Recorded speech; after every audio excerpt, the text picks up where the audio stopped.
Hello எல்லோரும் எப்படி இருக்கீங்க? நாங்கள் ரொம்ப நல்லாயிருக்கோம். இன்றைக்கி நம்ம பார்க்க போகிறது கொல்லிமலை விளாக். நிறைய வியூ பாயிண்ட் அண்ட் ஃபால்ஸ் நம்ம எக்ஸ்ப்ளோர் பண்ணணும்னு நினச்சோம். பட் எங்களால் முடியல. ஒன் டே ரோட் ட்ரிப் அப்படிங்கிறனால இந்த வியூ எப்படி இருக்குதுன்னு கமெண்ட்டில் சொல்லுங்கள். கால்காரம்பட்டியிலேருந்து கிளம்பும்போது நம்ம தோகமலை கிட்டேயே சன்ரைஸ் பார்த்துட்டோம். ஆல்மோஸ்ட் 5:30 ஆகிடுச்சு.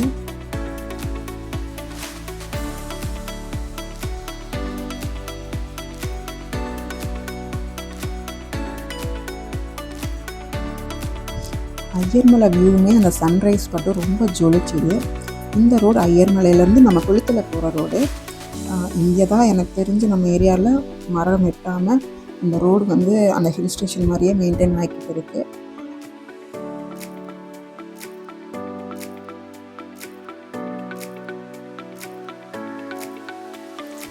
நம்ம இப்போ டீ பிரேக் முடிச்சுட்டு நம்ம கொல்லி ஹில்ஸ் ஏற ஆரம்பிச்சிட்டோம். நெட்வொர்க்கு கட் ஆகிடுச்சு. ரொம்ப காற்று, மழை வர்ற மாதிரி ஏர்லி மார்னிங்கிறனால ரொம்ப மிஸ்டியாக இருந்தது. எனக்கு ரொம்ப பயமாகவே இருந்துச்சு இந்த ரோடை நம்ம எடுக்கிறதுக்கு. எப்போவுமே காரில் போகிறதுனால அந்தளவுக்கு பயம் இருக்காது. இந்த டைம் ரொம்ப பயமாக இருந்துச்சு. கீழேருந்து மேலே பார்க்குறதுக்கே ரொம்ப மிஸ்ட் கவர் பண்ணி இங்கே இருக்கிறத விட அங்கே கூலிங்காக இருக்கும்னு தோணுச்சு.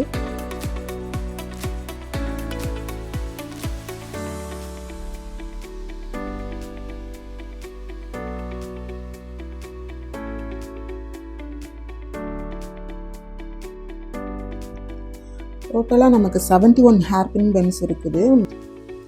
போகும்போது என் ஹஸ்பண்ட் ட்ரைவ் பண்ணாங்க, வரும்போது நான் ட்ரைவ் பண்ணிட்டு வந்தேன். அங்கே ஏதோ ரோடு வேலை நடக்கிறனால எல்லா கடையும் க்ளோஸாக இருந்துச்சு. நாங்கள் போயிட்டு இந்த கள்ளப்பொங்கல் விற்கிற சந்தையில் தான் போயிட்டு நாங்கள் ஃப்ரூட்ஸ் எல்லாம் வாங்கி சாப்பிட்டோம். மற்ற ஹில் ஸ்டேஷனோட எல்லாமே ரொம்ப சீப்பாக ஃப்ரூட்ஸ் பொறுத்த வரைக்கும் கிடைச்சிது. எங்கேயுமே இருக்காத நிறைய பழங்கள் இங்கே இருக்குது. ஒவ்வொன்றும் பேர் கேட்டு நாங்கள் வாங்கி சாப்பிட்டு பார்த்துட்டு வீட்டுக்கு வாங்கிட்டு வந்தோம். பிரேக்ஃபாஸ்ட் முடிச்சுட்டு நாங்கள் அந்த அரப்பளீஸ்வரர் டெம்பிள் அந்த ஏரியாவுக்கு வந்துட்டோம். அங்கேயும் இந்த ஃப்ரூட்ஸ் அங்கே கிடைக்கிற பொருட்கள் தான் இங்கே விற்றுட்டு இருந்தாங்க. கோயில் இங்கேருந்து மேலே இவ்வளோ பெரிய கோயில் எப்படி தான் கட்டியிருப்பாங்களோ அப்படிங்கிறது வச்சு எல்லாமே ரொம்ப நல்லா இருந்துச்சு. நமக்கு பிடிச்ச முருகனோட தரிசனமும் கிடச்சிச்சு. வள்ளி தெய்வானையோடு இருந்தார். அதுக்கப்புறம் கருவறைக்குள்ளே போயிட்டு சாமி கும்பிட்டுட்டு அங்கேருந்து ஜஸ்ட்டு ஒரு 1/2 கிலோமீட்டருக்குள்ளேயே கீழே இறங்கினோம்னா நமக்கு ஆகாய கங்கை வந்தது. அங்கேருந்து நம்ம உள்ளே 1200 ஸ்டெப்ஸ்ன்னு சொல்கிறாங்க.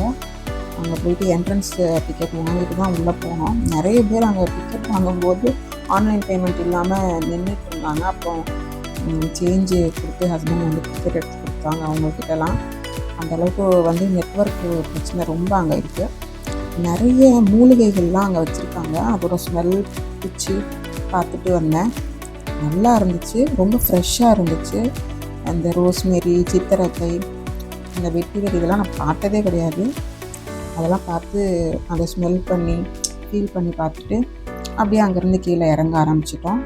ரொம்ப ரொம்ப ஈஸியாக இருந்துச்சு. கீழே போகும்போது குடுக்குடுன்னு ஓடி போயிட்டோம்.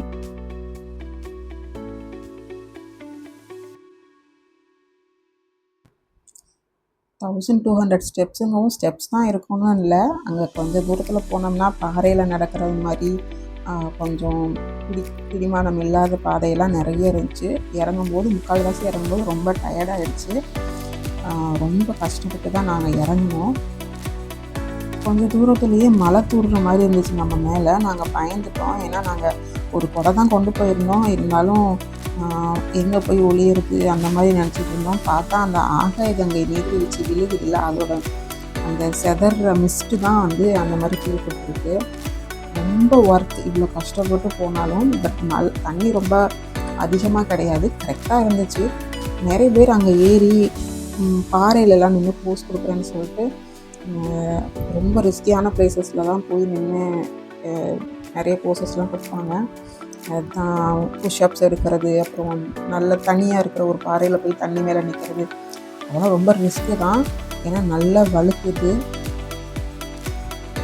நல்லா நாங்கள் குளிச்சுட்டு அங்கே ஒரு ஹட் ஹவுஸ் மாதிரி வச்சுருந்தாங்க லேடிஸ்க்கு ட்ரெஸ் சேஞ்ச் பண்ண. ஸோ அங்கே ட்ரெஸ் சேஞ்ச் பண்ணிவிட்டு அதுக்கப்புறம் கொஞ்சம் ஃபோட்டோஷூட்லாம் பண்ணிவிட்டு கிளம்பிட்டோம். அவ்வளோ ரிலாக்ஸிங்காக இருந்துச்சு. சட நம்ம தலையில் அடிக்கும்போது அப்படி பெயின்ஃபுல்லாக இருக்கும். பட் அது கொஞ்சம் நல்லாவும் இருந்துச்சு மசாஜ் பண்ணுற மாதிரி.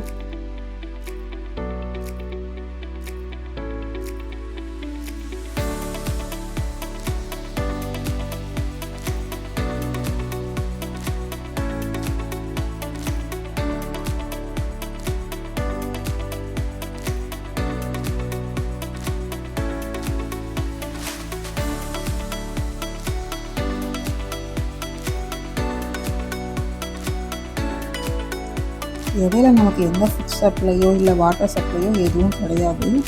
அதனால் ரொம்ப எல்லோரும் கஷ்டப்பட்டாங்க. ஏறும்போது அவ்வளோ கஷ்டம். இறங்கும்போது இருந்ததை விட ஏறும்போது எல்லோரும் ரொம்ப பாவமாக இருந்துச்சு. வயசானவங்களாம் வந்து ஏற முடியாமல் உட்காந்து அந்த மாதிரி தான் வந்தாங்க. நாங்கள் எப்படி ஏறி வந்துட்டு அதுக்கப்புறம் ரோட் சைடு இருக்கிற இந்த பலாமரம், மிளகு தோட்டம் இதெல்லாம் நல்லா பார்த்து என்ஜாய் பண்ணிவிட்டு நம்ம அந்த மாசாலி ஃபால்ஸுக்கு போகலாம் அப்படின்ட்டு போனோம். அங்கே போனால் அங்கே எப்பவும் போல் அங்கே கொஞ்சம் திங்ஸ் எல்லாம் சேல் பண்ணாங்க. அப்புறம் அங்கே பணியாரம் சேல் பண்ணுறவங்க அங்கங்கே இருக்காங்க. 1 கிலோமீட்டருக்கு ஒரு பக்கம் இருக்காங்க. அங்கே வந்து நான் வந்து இந்த தொட்டாச்சுருங்கி அந்த இலையோட விளையாண்டுட்டு இருந்தேன். நான் அந்த ஃபால்ஸுக்கு போகலை விளையாட. ஏன்னா அங்கே ஆகாய கங்கையில் குளிச்சுட்டு இந்த ஃபால்ஸை பார்த்தா யாருக்குமே குளிக்க வராது. ஏன்னா அவ்வளோ கம்மியாக ஓடிட்டு இருந்துச்சு, பம்பு செட்டில் ஓடுற மாதிரி. அதுவன் மட்டும் போய் விளையாண்டுட்டு வந்தாங்க.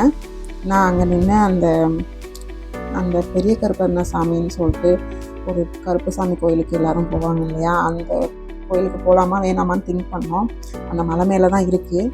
ஆனால் ஆல்ரெடி ரொம்ப டயர்டாகிடுச்சு. அங்கே போயிட்டு விளையாண்டுட்டு நல்லா சுற்றி அடிச்சுட்டு எல்லாமே 10 கிலோமீட்டர் ட்ராவல் பண்ணுற மாதிரி தான் இருக்குது. அதுவும் நெட்வொர்க் இல்லாதனால ஜிபிஎஸ் இல்லாமல் சுற்றி போயிட்டு இருந்தோம்.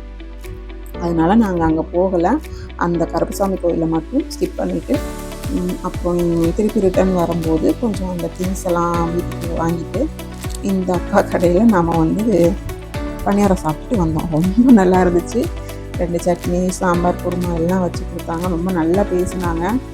பிள்ளைங்களெல்லாம் வந்து கீழே கல்யாணம் பண்ணி கொடுத்துட்டேன், பையன் வந்துட்டு வெளியில் வேலை பார்க்குறாங்க, நான் மட்டும்தான் இருக்கேன் அப்படின்னு சொல்லிட்டு இருந்தாங்க. ரொம்ப டேஸ்ட்டாக இருந்துச்சு. நார்மல் பணியாரமும் முட்டை பணியாரமும் செஞ்சு கொடுத்து போகும்போது சாப்பிடுங்கன்னு கொஞ்சம் எக்ஸ்ட்ரா கூட எங்களுக்கு கொடுத்தாங்க.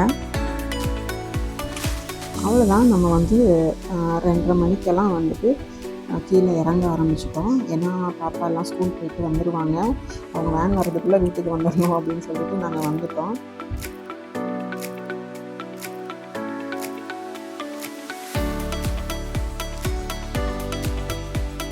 தேங்க்ஸ் ஃபார் வாட்சிங். நெக்ஸ்ட் vlogல பார்ப்போம். Until then, bye bye. இந்த வீடியோ பிடிச்சிருந்தா சப்ஸ்கிரைப் பண்ணிக்கோங்க, லைக் பண்ணிக்கோங்க.